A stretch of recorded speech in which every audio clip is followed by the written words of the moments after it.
Yosef assim se expressou para os seus irmãos: Não vos entristeçais, nem vos pese aos vossos olhos por me haverdes vendidos para cá, porque para a conservação de vida Elohim me enviou diante da vossa face. Veja, queridos, que apesar de todo o sofrimento que Yosef passou com os seus irmãos, Yosef, ao invés de guardar ódio, ao invés de guardar rancor e mágoa, ele está consolando os seus irmãos. Isso é característica de uma pessoa que é livre, uma pessoa liberta, que não se tornou refém das suas experiências dolorosas. Antes, venceu todas elas e nós sabemos de onde veio a força, a libertação e a cura. O Senhor era com Yosef. É importante saber que as emoções foram criadas por Elohim. E nós sabemos, como diz a Escritura, que tudo que Elohim faz é bom. E as emoções não devem ser ignoradas. Antes, devem ser trabalhadas à luz da instrução do Senhor, da sua palavra, para equilibrá-las e nós as usarmos a nosso favor. Nós já falamos sobre o espírito, falamos também sobre a alma, principalmente a parte da mente do homem, dos pensamentos. E hoje estamos falando sobre as emoções, aproveitando este exemplo de Yosef. Filipenses capítulo 4 diz para nós não andarmos inquietos, ansiosos por coisa alguma. Então o que eu devo fazer? Como me libertar das inquietações, das ansiedades, das emoções que não foram bem trabalhadas, bem equilibradas? Ele continua dizendo: antes as vossas petições sejam em tudo conhecidas diante do Senhor. Você vai fazer o seu pedido, você vai fazer a sua petição, vai fazer o conhecido ao Eterno através do quê? Através da oração. Veja a importância de se poder orar, de poder se achegar ao Senhor. Nós sabemos que isso é o fruto de um relacionamento pessoal com Elohim, para o homem que está em aliança com Elohim, que guarda os seus mandamentos. E ele vai continuar pela oração, pela súplica, com ações de graças. A pessoa já vai levar sua inquietação, sua ansiedade, já agradecendo ao Senhor, porque sabe que Elohim é fiel e que Elohim pode libertá-lo de qualquer inquietação, de qualquer ansiedade. Consequência de agir confiando no Senhor e agir conforme a sua palavra é o versículo seguinte, versículo 7, que diz que a paz de Elohim, que excede todo o entendimento, veja bem, a paz de Elohim, que excede todo o entendimento que há na terra, guardará os vossos corações e os vossos sentimentos no ungido. Seu coração, seus sentimentos, suas emoções estarão sendo guardadas no Senhor Yeshua, no ungido. E isso, de fato, é libertador. A pessoa persevera nessa prática, a pessoa confia no Senhor, crê nele, espera nele e ela vai ver a mudança. Seus sentimentos serão guardados pelo Senhor. Michelei fala no capítulo 4 que de tudo que se deve guardar, guarda o teu coração, porque dele procedem as fontes, as saídas da vida. O nosso coração é o nosso cofre, nossa maior riqueza, e nós temos que saber o que podemos guardar dentro dele. O salmista diz: escondi a tua palavra no meu coração para não pecar contra ti. Está com este tesouro precioso guardado para não se prejudicar. O pecado traz destruição, mas a obediência à palavra traz vida, traz saúde. Os irmãos de Yosef, os anos passaram, mas eles não se esquecem das suas ações. Veja que o Senhor, quando criou o homem, o Senhor colocou nele algo de grande importância, que é a consciência. A consciência é o chip de Elohim, onde quer que o homem esteja. O homem pode estar numa ilha paradisíaca, pode estar num hotel 5 estrelas, pode estar em outro país, em outra nação, em outro continente. Se há pecado nele, a sua consciência estará sempre acusando. E para o homem se libertar disso, o homem precisa confessar o seu pecado diante do Senhor. Está escrito em Provérbios 28, quem encobre as suas transgressões nunca prosperará, mas o que confessa e deixa alcança misericórdia. Também está escrito em 1 Yohanan, ou João capítulo 1, se confessarmos os nossos pecados, ele é fiel e justo para perdoar os nossos pecados e nos purificar de toda injustiça. Davi também passou por essa experiência. E ele diz no conhecido Salmo, capítulo 32, enquanto eu me calei, envelheceram os meus ossos pelo meu bramido o dia todo, porque de dia e de noite a tua mão pesava sobre mim e o meu humor se tornou em sequidão de estio. Confessei-te o meu pecado, a minha maldade não encobri, e tu perdoaste a culpa do meu pecado. Como é ruim estar com o pecado armazenado dentro de si. E o Senhor nos ensina, o Senhor nos mostra como nos libertarmos do pecado e desses sentimentos destrutivos, como foi o que aconteceu com os irmãos de Yosef. Porque a pessoa não faz mal a si mesma quando ela é odiada, quando estão odiando a pessoa. Mas quando a pessoa odeia, ela está portando um câncer na sua alma, um sentimento destrutivo. E é quem porta o ódio que sofre as mais terríveis consequências e precisa se libertar o quanto antes desse sentimento destrutivo que vai definhando a alma do homem até o matar. Seus irmãos poderiam até achar que estavam estavam vencendo, um jovem fraco, um jovem vulnerável, mas na verdade os irmãos aqui estavam se prejudicando com as suas condutas contrárias aos mandamentos do Senhor. Está escrito em Yeshayahu, ou Isaías, no capítulo 32, que o efeito da justiça será a paz. Só há paz para os que praticam justiça. E justiça aos olhos de Elohim são aqueles que estão na guarda da sua palavra, dos seus mandamentos. Ainda no livro de Yeshayahu, no capítulo 48, diz que o criminoso, perverso, o que é transgressor das leis do Eterno, o criminoso não tem paz. Esta é a sentença. Ele pode ter quantidade enorme de ouro, quantidade enorme de prata, pode viver nas melhores mansões. Se ele é um criminoso aos olhos de Elohim, a sentença está dada. O criminoso não tem paz. Observe que o tempo passou, mais de 20 anos tinham se passado, mas os irmãos de Yosef estão lá sofrendo com aquele pecado não confessado, com aquilo que eles tinham feito ao seu irmão. Em Bereshit, capítulo 42, eles reconhecem que nós somos culpados acerca do nosso irmão. Nós vimos a angústia da sua alma quando ele nos suplicava. Porém, nós não ouvimos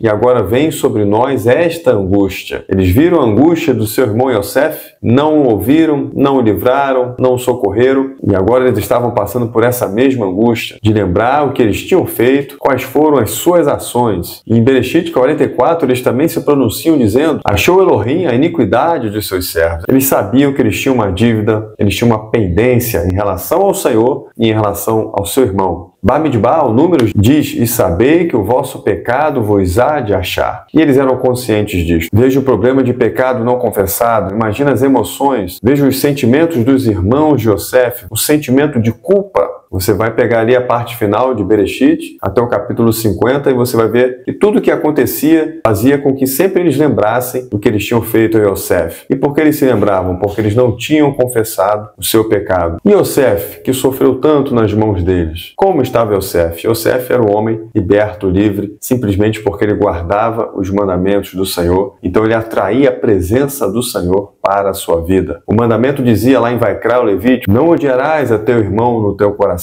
O mesmo capítulo, no versículo 18, diz: não te vingarás nem guardarás ira contra os filhos do teu povo. Isso tudo Yosef tinha no seu coração e por isso o Senhor o abençoava, o prosperava. Romanos 12:9 diz: não vos vingueis a vós mesmos, mas dai lugar à ira de Elohim, porque a mim pertence a vingança. Yosef sabia que não era para ele se vingar, que a vingança pertence ao Senhor e o Senhor sempre defendeu os seus filhos, o Senhor sempre defendeu os justos. 1 Hanan 2 diz: aquele que diz está na luz, mas odeia o seu irmão, até agora está nas trevas. Yosef, durante toda a sua caminhada, durante essas décadas que se passaram, ele guardava a palavra do Senhor, os seus mandamentos, a ponto de, quando encontrou com seus irmãos, ter esta capacidade de dizer para ele: olha, vocês não se entristeçam, não pese isso diante dos vossos olhos. O Senhor me enviou primeiro para cá para a conservação de vida. Era, de fato, um homem que guardou as suas emoções, trabalhou as suas emoções, os seus sentimentos à luz da palavra, foi se equilibrando emocionalmente, foi equilibrando o seu ser, purificando a sua alma. Diante dos seus irmãos, era um homem completamente livre, liberto, jamais se tornou refém dos sentimentos destrutivos, mas era um homem que amava Elohim e por isso Elohim também o abençoava. Bereshit 45, ele reforça isso: Elohim me enviou diante da vossa face para conservar a vossa sucessão na terra, para guardar-vos em vida por um grande livramento. 45, versículo 8 diz: não fostes vós que enviastes para cá, mas Elohim, que me tem posto por pai de Faraó e por senhor de toda a sua casa. E ainda no capítulo 50 ele diz: vós intentastes o mal contra mim, porém Elohim tornou o mal em bem, para fazer como se vê neste dia, para conservar em vida um povo grande. E Yosef está mostrando que tudo que ocorreu na sua vida foi por permissão de Elohim, foi para a conservação de vida, foi para a preservação dele, de toda a sua família, de toda a sua casa e também de toda a terra. Yosef foi aquele que foi usado por Elohim para sustentar toda a terra que perecia de fome. De fato, o homem que guardou seus sentimentos, suas emoções no Senhor, o homem que trabalhou nelas e pôde então ensinar. Por ter vivido a palavra do Senhor, ele podia ensinar então aos seus irmãos como viver uma vida que agradava a Elohim. Era um homem de oração, era um homem de relacionamento com o Senhor. E o resultado não poderia ter sido outro. Como diz Filipenses 4, e a paz de Elohim, que excede todo o entendimento, guardará os vossos corações e os vossos sentimentos no ungido. Yosef teve o seu coração e os seus sentimentos guardados no ungido. Por isso a paz de Elohim estava sobre ele. Que o Eterno te abençoe e te guarde. Até a próxima.